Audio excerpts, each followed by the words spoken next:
A very good afternoon. It's time for business here on Midday Live with me, Josh Quinn. We are live on DSTV channel 279. On to our very first story. The central bank probably finds itself in a tight corner as it prepares for its usual weekly auction for Treasury bills tomorrow. Last week's auction did not go well as it was undersubscribed by over 200%. Will this push the central bank to increase the yield for these instruments? But won't these increments also help the government and the economy? My colleague Nekia Mensah Brampa has been speaking to market players and shares some insight. Government last Friday set out to raise some 2.2 billion cedis from the 91, 82 and one-year notes, but only received some 733 million cedis.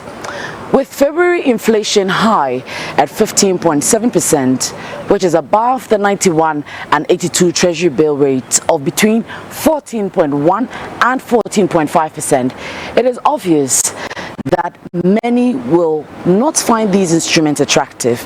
Market analyst Gov't confirms this and says investors are taking their monies to the long-term investment products.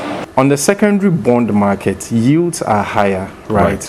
And most of the banks are, shifting focus from T-bills, advising clients rather to move from T-bills to the secondary bond market, because if you have a 91-day T-bill being issued at 14.41%, your inflation as well 15.7. 15.7 eats into all the spread you are making on the T-bill. So rather, why not go to a market where you can have securities at a higher yield? Government definitely needs the money and needs to raise from within because the international market is not favorable. Gov't shares the two options available to government. We need to, have measures to drop inflation. Inflation needs to come down.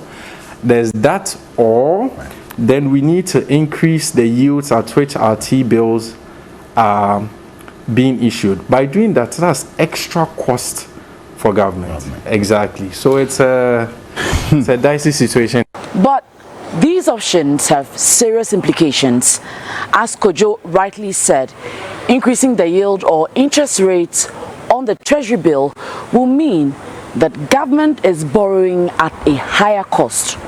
Not a good option for a debt-distressed economy. Additionally, a higher yield on these instruments will mean that money that should go to businesses will rather end up in Treasury bills. Lastly, when Treasury bill rates go up, automatically interest rates on loans will also go up. So much as government knows that increasing yields on Treasury bills will boost patronage, the adverse impact is dire. Bringing down inflation is probably the first option. That also cannot be done in the short term. Well, we will continue to wait to see what happens at the next auction.